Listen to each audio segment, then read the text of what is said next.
เอากราบทักทายสบายดีพี่น้องFCเพราะว่าสิเป็นทั้งลาวทั้งไทยทั้งภายในและต่างประเทศพี่น้องเอ้ยมื้อนี้ก็ทั้งสองคนบ้านนอกได้ครับภารกิจตามหาคนพี่น้องเอ้ยเพราะว่าอ้ายใหญ่เพิ่นอยู่ทั้งประเทศฝรั่งเศสเพิ่นอยากพ่อหมู่พ่อพวกเพิ่นเนาะพอดีคนที่เพิ่นอยากพบอยากพ่อก็แม่นอยู่บ้านเฮาเองห่างจากบ้านไปก็ประมาณ3หลักคนผู้น่ะเพิ่นอยู่หน้าประจำพี่น้องเอ้ยเพราะว่าอ้ายใหญ่อยู่ทางฝรั่งเศสเพิ่นจากบ้านไปแต่ดนแหละพี่น้องเอ้ยบ่ได้พ่อหมู่พ่อพวกประมาณ50 ปีเลยพี่น้องบ่ได้เห็นกันก็เลยมื้อนี้เพิ่นโทรหาติดต่อมาทางสองคนบ้านนอกให้ไปตามหาหมู่พวกเพิ่นให้เพราะว่าเพิ่นอยากล่มอยากคุยนำพี่น้องเอ้ยทางสองคนบ้านนอกก็เลยได้ครับภารกิจตอนนี้ฝนก็ยังตกอยู่ตกยิบๆอยู่เนาะแต่ว่าเฮาก็กางจองไปเป็นจังได๋ก็สิไปให้พ่อพี่น้องเอ้ยบ่ฮู้ว่าเพิ่นสิอยู่หน้าหรือบ่ทางหน้าเพิ่นทางไปโอเคพี่น้องเอ้ยว่าเพิ่นสิอยู่หน้าหรือบ่ไปพี่น้องเอ้ยเพิ่นขอมาเฮาก็จัดให้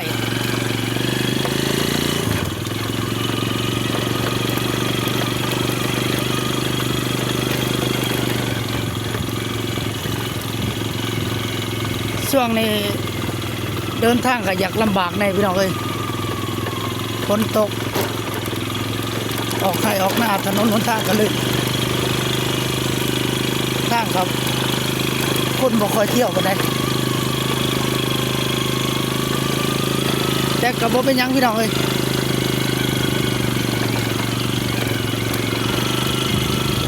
เพื่อผู้ใหญ่ใจดี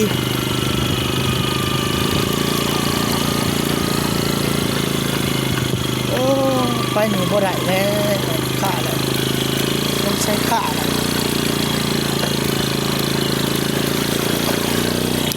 ค่าพี่น้องเอ้ยค่าแล้วไม่มีทางไปเลยโอ้ไปบ่ได้ทางเส้นนี้เขาเคยไปกลับก่อนข้าหัวเขามาหนีออกบ่ได้เลย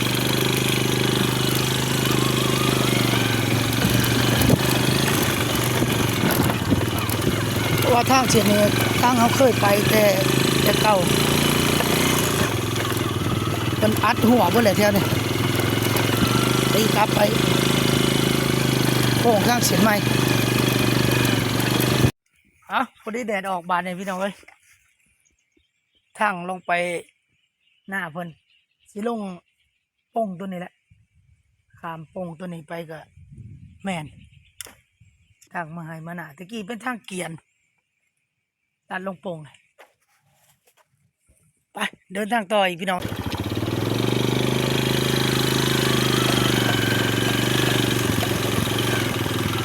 โอ้ยฮะก็เห็นแดดกำลังออก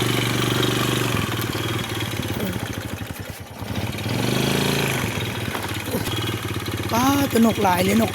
คุมจรีดโอ้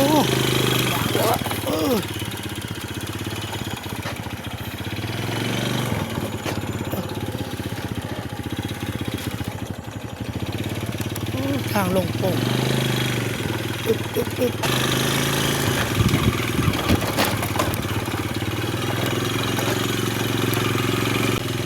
จะได้จูงเอาอะไรพี่น้อยขี่บ่ได้ดอกยากเดี๋ยวมั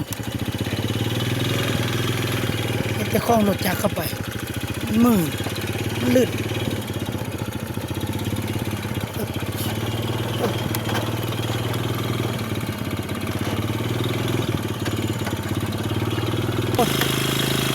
แจ้งหน้าพอเห็นแน่เป็นพอลีดี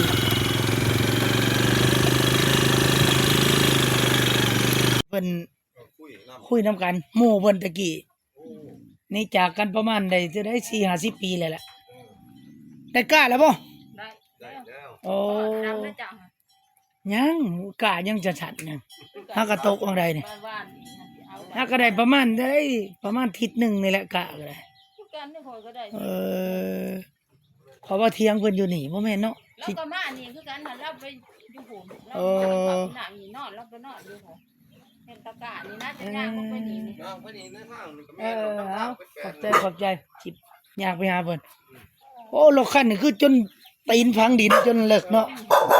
รถยังรถเวฟบ่นี่เวฟจีนเออโอ้หาหมานบ่นี่ หาหมานเนี่ย โอ้หมานปัดเข่าบ่จังนี่ โอ้มาติๆอันนี้ไปพี่น้องเอ้ยสิไปหาเพิ่นก่อนโอ้เป็นตาย่านเด้ห่วยอยากจอบร้อยทั้งหลังเลยอุ๊ยตาย่านพี่น้องเอ้ยมาสิครบโอ้ไม่จิกเป็นดอนอยู่เพิ่นอนุรักษ์ไว้ไม่จิกเป็นป่าเลยพ่นเราอยู่ตอนเขาถามเมื่อกี้นี้มันเป็นลูกสาวเพิ่นเที่ยงหน้าลูกสาวเพิ่นหน้าต่อกันแหละว่าหน้าแถวนี้แม่นหน้าเราแบ่งปันให้ลูกแล้วโอ้อันนี้แม่นเตาถ่านได้นี่พี่น้องเอ้ยมาตู้เพิ่นก็ได้มาจะทานขนาดฝนตกห้ามใจเท่าไรเถื่อก็ยังบ่ชอดยังบ่หัวพุ่นเข้าไปทางไหนบ่เข้าไปได้เฉยทุกคนเตานี่ได้หลายเติบได้นี่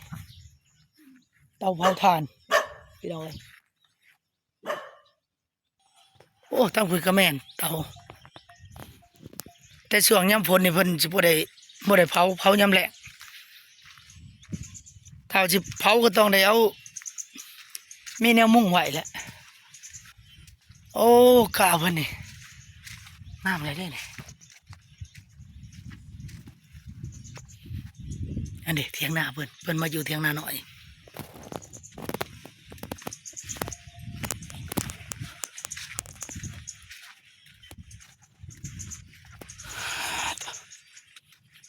โอ้มีแต่หอยเบะเลยโอ้มาอยู่เป็นตาเย็นดีเนาะพ่อใหญ่เนาะโอ้สบายดีโอ้มาอยู่เถียงนาหน่อยคักกันเลยเขาว่าเจ้าอยู่หันโมแมนมีแต่ลูกเช้าวเนาะอยู่เนาะมาอยู่พี่อยู่เถียงนาหน่อยยังจะมุ่งเห็นยังตัวน่ะ เบ้ออกเบ้ ขอกแบะบ่ได้พันยังบ่ขึ้นนี่พ่อใหญ่ ดูนะ โอ้มีข่าวดีสิมาบอกข่าวดีมีหมู่พวกเจ้าอยู่ทั้งฝรั่งเศสว่าอยากคุยน้ำอยากบ่ได้เห็นกันแต่โดนเลยคนในบ้านเฮานี่เจ้าคิดเบิ่งดูคนในบ้านเฮานี่แหละเป็นหมู่ฮักหมู่แพงเจ้าว่าแต่ยังน้อยเล่นน้ำกัน แต่ว่าเพิ่นไปอยู่ฝรั่งนี่บ่ได้เห็นกับเจ้านี่ประมาณ50 ปีได้แหละตอนนี้อายุเพิ่นได้68 ปีเอาให้เจ้าลอง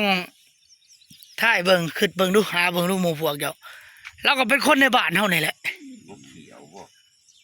บ่ยังบ่แม่นอีกอยู่ฝรั่ง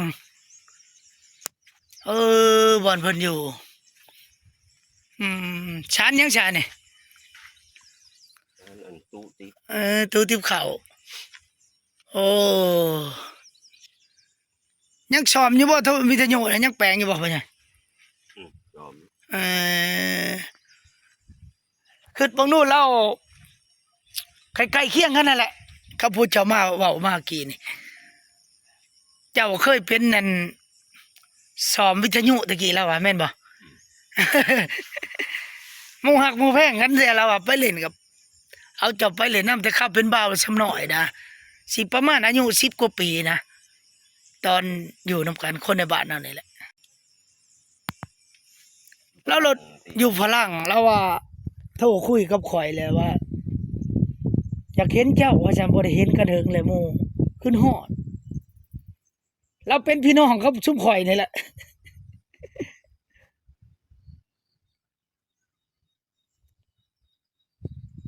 แล้วเป็นลูกกันพ่อใหญ่จันอ่อน ลูกพ่อใหญ่จันอ่อน พ่อใหญ่จันอ่อน ไล่ แม่น ไล่บ่ แม่นโอ้ตะกี้เคยเล่นน้ำกันบ่ไล่ เล่นน้ำกัน โอ้จังหวะเราถามมาแต่เจ้า โทรมายามใดคือนอดเจ้าหมู่พวกน้ำกัน อยู่ใกล้กันตะกี้ เออ เพื่อนอันนี้ในบนเพื่อนไผเนาะ บ่ได้เห็นกันจักปีเลยเจ้า แม่นบ่4-50 ปีแล้วอ่ะ ห่วยก็พูดแล้ว ไปแต่เราเป็นบ่าวน้อยแม่นบ่ แต่ซ้ำจักสิว่าซ้ำไผเนาะ เออ จากกันไปฮะจักสิว่าซ้ำไผเป็นบ้าแว้งนะ เออ จากกันไปฮะ สิรุ่นเดียวกับเจ้าบ่ รุ่นเดียวกันนั่นแหละ 68 ปีแล้วก็ได้ รุ่นเดียวกันไล่ ลูกพ่อใหญ่จันอ่อน แม่นแหละ ชื่อมันไล่ ไรจำนำอยู่ว่าอยากให้คอยมาหาเจ้าเลยสิโทรใส่จักหน่อยขอยสิให้เจ้าโทรคุยเห็นหน้ากันเลย เออถือว่าหมู่พวก คิดฮอดกันนี่บ่ธรรมดาเด้หมู่พวกนี่ถือว่าคนกินชุกกินดิบนำกันหลายเติบได้แม่นบ่พ่อใหญ่ โอ้ยไปเล่นไปหัวน้ำกันเว้ย เออ หมู่กันแล้วเว้ย เออ บ่ทันได้อันนั้นดอกบ่ทันได้เล่นสาวพ่ออีหยังดอกหาก็เฮียนเล่นสาวหั่นแหละ เออไปใช้กับไปเล่นนำ บ่าวแว้งของเฮือนก็เฮือนอยู่ว่างใดเบิ่ง เออ เฮือนบักสิโทหั่นเด้ เออ เฮือนบักสิโทนั่นบ่อนเฮือนเขาอยู่ตะกี้ แล้วว่าสิ่งที่ประทับใจที่สุดตอนเป็นบ่าวไปเล่นน้ำกันเนี่ยเจ้าเล่นจำปีแม่นบ่เล่นพินบ่เจ้า เออ เออ เฮือนเฮาก็อยู่คู่มือนี่แหละเฮือนเฮามันก็สิไกลกันอีหยังมันก็เหมือนบักสิโทมัน แล้วว่าเป็นบ่าวแล้วเจ้าเล่นพินไปหาเล่นยามแลงว่ายังเล่นเป็นอยู่บ่พินก็ได้ยังคือเก่าบ่ โอ้ เนี่ย ยมันก็อยากลืมอยากหยังเลยมือแข็งมือกระด้างไปแหละ วิทยุก็เป็นเนาะเจ้าเนาะ ของวิทยุเฮาไปเฮียนเด้ โอ้ไปเฮียนครั้งแน่ ไปเฮียนเฮ็ดอยู่ซิเฮียง3 ปีพุ่น โอ้ ไปเฮียนแล้วเว้ยเฮียนคักแน่แล้ว อืม เฮียนเฮ็ดคักแน่วิทยุจนเฮียนจนประกอบเครื่องมันได้แล้วเว้ย โอ้ เครื่องมันก็เป็นแอบอยู่จ้ะถ้ามาเฮาก็ประกอบใส่แผ่นปิ่นมันคือจัง โอ้ มันก็เป็น จัง นี่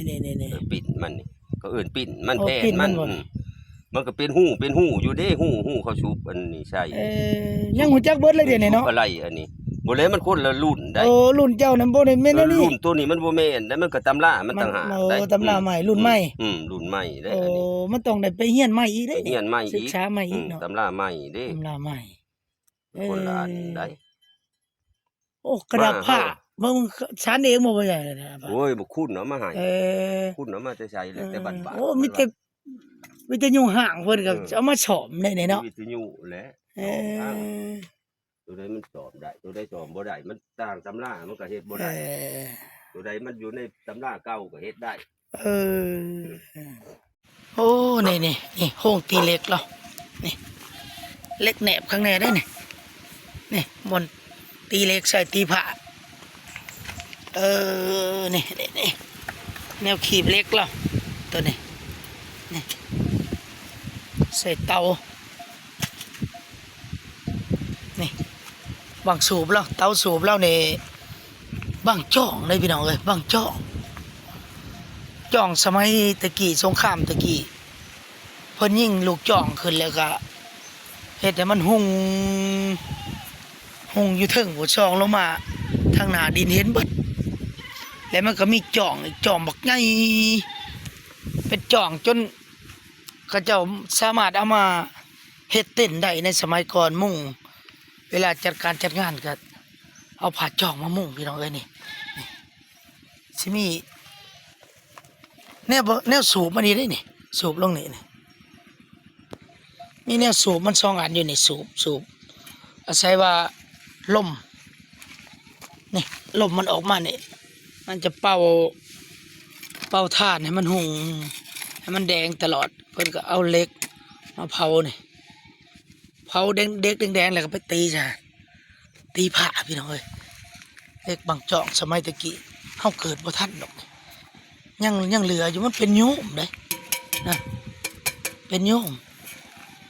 บางจ่องเพิ่นเอิ้นเออเพิ่นเป็นสร้างตีเหล็กพร้อม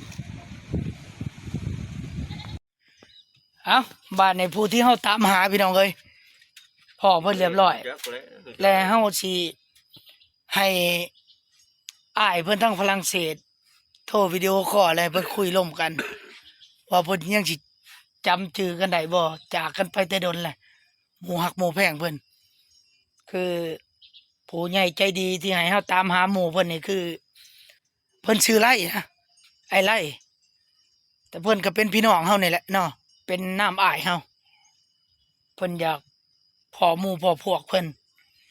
เฮาก็เลยมานำหาอยู่ตรงไหนตรงหน้าพี่เพิ่นอยู่ประจำโอเคพี่น้องสิโทรให้เพิ่นล่มกันเลย เฮาได้มาคือจอยแท้สาร จังว่าโอ้ยมันดีเลยจอยน่ะ มันเป็นน้ำมันเฮ็ดเวียกเฮ็ดงานบ่ฮือว่าจังใด จังว่าเขาก็จะยุดเรียกมานี่แหละเริ่มตุยขึ้นนะ มันสิแม่นแหละ แม่นอยู่ เขายุดเรียกมาเลยโอ้10 กว่าปีแล้วนะ อันนี้รถเอาอยู่พ่อปานนั้นทำงานอยู่พ่อปานนั้นจังว่ามันก็ลดก็ละลงตะกี้เฮาเด้กระตุ้ยแต่ว่า แต่ยังเข้าเป็นบ่าวหมู่นํกันตะกี้ตุยขึ้นแล้วมูเลย นะโต โตแล้วตุยกับมู โตเพิ่นบ่ได้ตุ้ยเด้แม่นบ่ตะกี้โตบ่ได้ตุ้ยโตบ่ได้ตุ้ยตะกี้ว่า พอดีโตหั่นตะกี้บัดเดี๋ยวนี้โตตุ้ยเดี๋ยวนี้ ตุย เบิ่งนี่เฮ็ดจังไดอยู่จังไดเว้ยคู่มือนี่เว้ย ก็อยู่จังซี่แหละการ ทำการทำงานเฮ็ดอีหยังแนวใด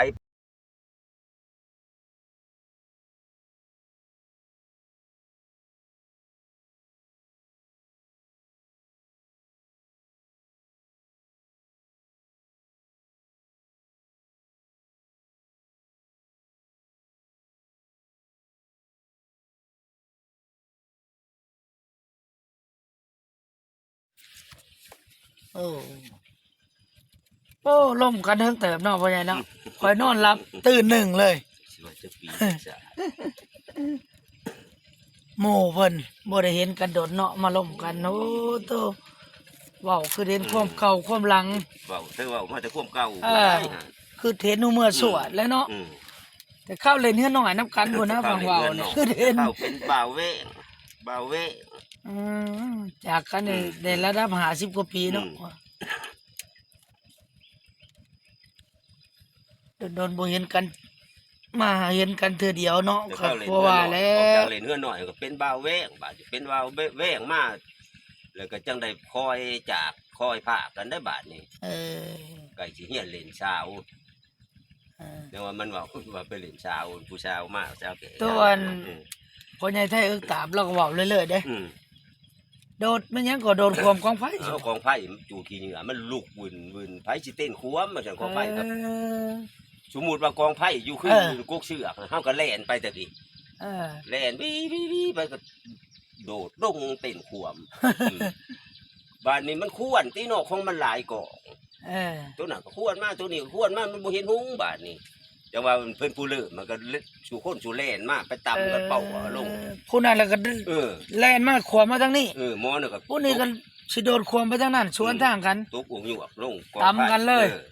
นี่เตพี่ แม่เต็มเสียบจะกองไฟเลย เฮาน่ะขึ้นแล้วเฮา โอ้กลางคืน กลางคืนแล้ว จังว่าตาบเลยเพิ่นน่ะแม่นบ่ ตื่นมื้อเช้ามาเขาว่าไฟไหม้ไฟอยู่แต่ตำกันใส่กองไฟ โอ้ จักสิตายสิหยังจากหวยเฮาว่า จะพ่อเราจำบ่ลืมเหตุการณ์ตอนนั้นยังคืนเห็นอยู่ ตาลืมนี่ก็เป็นบ้าวเต็มบ้าวแล้วตาลืม แต่ว่าเราหลงเราว่าเบาถ่วมล่ะว่าแล้วว่าเบาถ่วมกับเบาไทยตามกันบ่แม่นเนาะ บ่แม่น บ่เริ่มเนาะจ้ะเนาะโอ้ เริ่มโฮมนะ อืม หมู่เฮาก็เป็นรุ่นเล็กน้อยไว้หมู่เพิ่นก็เป็นบ้าวแล้วเว้ยก็ผู้บ้าวใหญ่แล้วเว้ยผู้บ้าวก็ไปเล่นน้ำเล็กน้อยไปเต้นน้ำเล็กน้อย คนตะกี้นะ บ่มีแนวเล่นเนาะ บ่มีแนวเล่น อ เป็นนั่นน่ะ ไปฉันได้บ่ใหญ่เด้อสิได้กลับก่อนบ้านเนี่ยเอา ดีใจนะเห็นกันแหละหมู่พวกห่างเหินกัน40-50 ปี โอ้ยจนลืม ก็เห็นกัน จนลืมค่า เออ โอ้ย เอ้า คันบอกว่าลูกผู้นั้นผู้นี้หันก็บ่ได้คืน โอ้ ซ้ำใด หันก็คือ มันลืมไปเลยนะ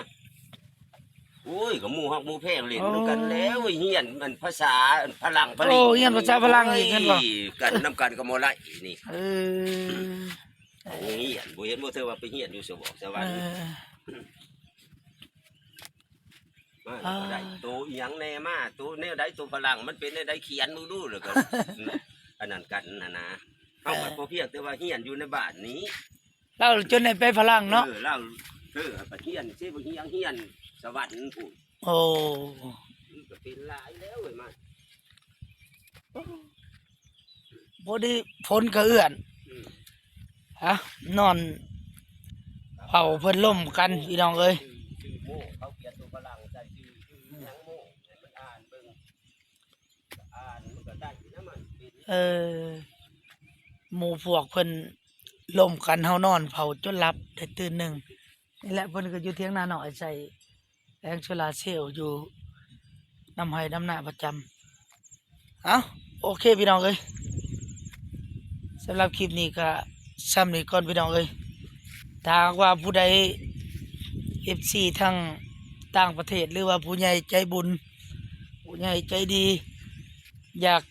นำหาหมู่หาพวกเนาะติดต่อมาทาง2 คนบ้านนอก คนบ้านนอกก็ยินดีตามให้เนาะถ้าว่าบ่หล่นบ้านเรือแห้งคันว่าอยู่คงเขตใกล้ๆนี่เนาะแต่ว่าเฮายังสิเฮ็ดอีกคลิปหนึ่งอีกเนาะเฮาสิตามหาหมู่เพิ่นให้อีกหมู่ของย่าอ้ายใหญ่อ้ายไล่เฮานี่แหละเนาะอยู่ฝรั่งเศสเพิ่นให้ไปตามหาหมู่เพิ่นอีกอยู่เซบะเฮียงได้ยินข่าวว่าหมู่เพิ่นยังมีอีกอยู่เซบะเฮียงจากกันไปแต่โดนคือกันเพิ่นอยากพบอยากพ้ออยากคุยอยากเว้ากันอ่าติดตามคลิปหน้าเฮาสิเฮ็ดคลิปอีกเนาะไปนำหาหมู่พวกของเพิ่นหมู่พวกของผู้ใหญ่ใจดีทางฝรั่งเศสย่าอ้ายใหญ่อ้ายไล่เฮาเอาสำหรับคลิปนี้ก็ฝากสำนี้ก่อนพี่น้องเอ้ย